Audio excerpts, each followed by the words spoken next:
বিসমিল্লাহির রহমানির রহিম। আসসালামু আলাইকুম। আরও একটা নতুন ভিডিওতে আপনাদের স্বাগত। আজকে আমি বানাবো আলু পুরি। আলু পুরি কীভাবে বানাই এবং কি কি উপকরণ লাগে সব কিছুই দেখতে পাবেন এই ভিডিওতে। তাই কোথাও যাবেন না, আমার সাথেই থাকুন। আসুন। আমি প্রথমে একটা মিক্সিং বল নিয়েছি। মিক্সিং বলের মধ্যে ময়দা দিয়ে দিচ্ছি পরিমাণ মতো। আমি এখানে 3 কাপ পরিমাণ ময়দা নিয়ে নিচ্ছি। পরিমাণ মতো লবণ দিয়ে দিলাম। এবার এখানে আমি দিয়ে দেব রান্নার তেল। আমি এখানে দিয়ে দিয়েছি 2 টেবিল চামচ রান্নার তেল। এবার এগুলোকে ভালো করে মিক্সড করে নিচ্ছি। আমি একটা সফট নরম একটা ডো তৈরি করে নেব।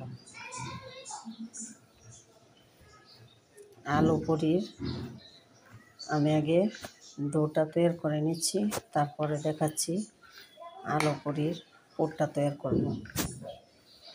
ময়দার ডোটা এটাকে আমি হালকা কুসুম গরম পানি দিয়ে একটা সফট ডো তৈরি করে নেব। আমি নরম সফট একটা ডো তৈরি করে ফেলেছি। দেখুন একদম সফট। এটাকে আমি আধা ঘন্টার জন্য রেস্টে রেখে দিচ্ছি। নরম সফট একটা ডো রেডি হয়ে গেছে। সফট একটা ডো তৈরি হয়ে গেছে। এটাকে আমি 10 মিনিটের জন্য রেস্টে রেখে দিচ্ছি। আমি এখানে কিছু আলু সিদ্ধ করে নিয়েছি, সিদ্ধ করে ছিলে নিয়েছি। এবার আমি একটা ম্যাশারের সাহায্যে আমি এটিকে আলুগুলোকে ম্যাশ করে নিচ্ছি। গরম ধোয়া উঠছে, এই জন্য আমি ম্যাশার দিয়ে ম্যাশ করে নিচ্ছি। আমি আলুগুলোকে ম্যাশ করে নিয়েছি। আমি এখানে চুলায় তেল বসিয়ে সরিষার তেল দিয়ে পেঁয়াজ কাঁচামরিচটা ভেজে নিচ্ছি। কি রসুন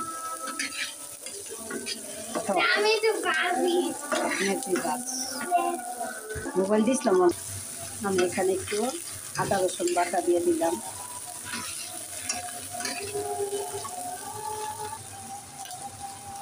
এবার দিয়ে দিচ্ছি একটু চিলি চিকেন,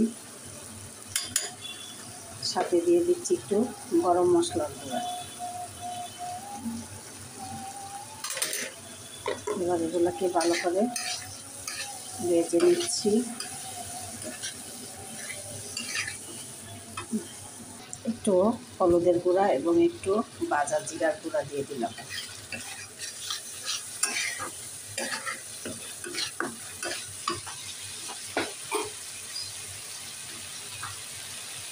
সাথে দিয়ে দিচ্ছি পরিমাণ মতো লবণ। এবার এগুলোকে ভালো করে ভেজে নেব।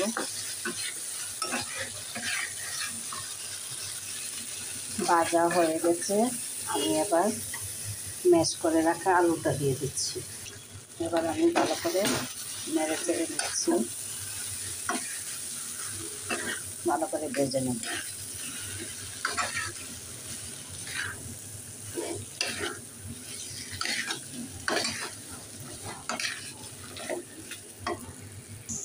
এই যে আমি ভালো করে এগুলো 2-3 মিনিট ভেজে নেব।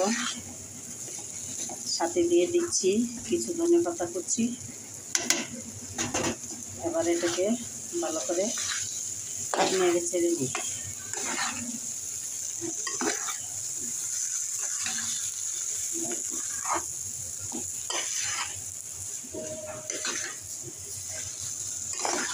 আলু পুরির আলুটা ভাজা হয়ে গেছে। এবার আমি এটাকে নামিয়ে নিচ্ছি। দেখুন ফ্লেভারটাও অনেক ভালো এসেছে। আমি এটাকে নামিয়ে নিচ্ছি। আলু পুরির আলুটা ভাজা হয়ে গেছে। এবার ঠান্ডা হওয়ার জন্য আমি রেখে দিচ্ছি ফ্যানের নিচে। মিনিট পরে আমি আসলাম। দেখুন আমার ময়দার ডোটা কেমন সফট হয়েছে, একদম নরম। এটাকে আমি আরও 1-1.5 মিনিটের মধ্যে মতে নিচ্ছি। আমি এটাকে আরও 1.5 মিনিট মতে নিলাম। এবার এখান থেকে আমি অল্প একটু ডো নিয়ে ছোট্ট একটা রুটির শেপ দিয়ে নেব। দেখুন আমি কিভাবে নিচ্ছি। আমি ছোট্ট একটা রুটি বেলে নিচ্ছি। আমি ছোট্ট একটা রুটি বেলে নিলাম, নিয়ে এখান থেকে আলুর পুরটা একটু দিয়ে নিচ্ছি। দিয়ে আমি এটাকে একটা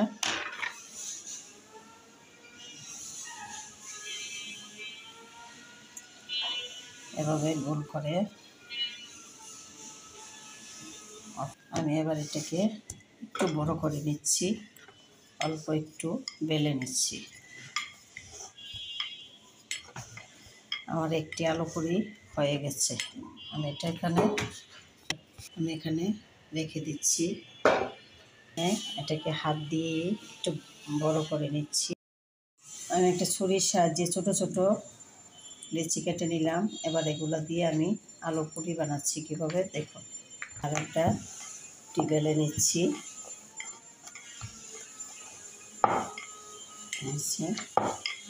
এটার ভিতরে আলুর পুরটা দিয়ে দিচ্ছি।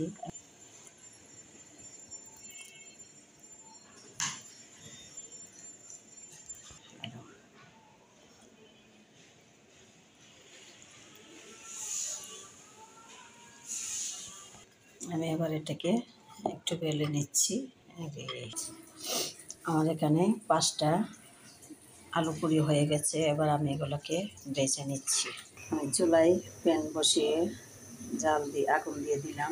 এবার প্যানটা গরম হয়ে আসুক, তারপরে আমি তেল দিয়ে দেব। আমি সাদা তেল গরম দিয়ে দিলাম। তেলটা গরম হয়ে আসুক, তারপরে পিঠা দিয়ে দেব। তেলটা গরম হয়ে আসছে, এবার আমি একটা একটা করে দিয়ে দিচ্ছি। বিসমিল্লাহ।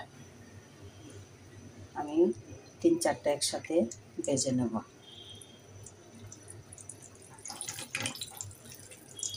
চারটা ভেজে নিচ্ছি। এবার আস্তে আস্তে খেদা জালে ভেজে নেব, যাতে মচমচা হয়। মাশাআল্লাহ, দেখুন পুরিগুলো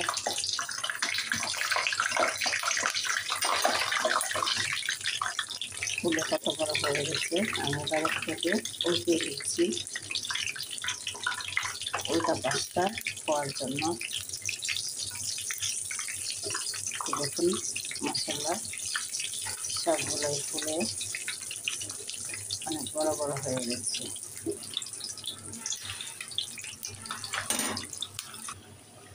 দুনো পিঠই লাল হয়ে গেছে।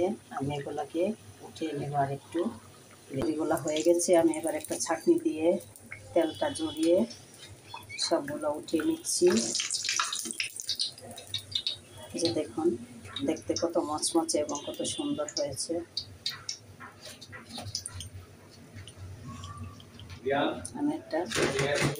আমার এই আলু পুরিগুলো কেমন হয়েছে? আলু পুরির সাথে টমেটোর সস এবং সালাদ, শসা।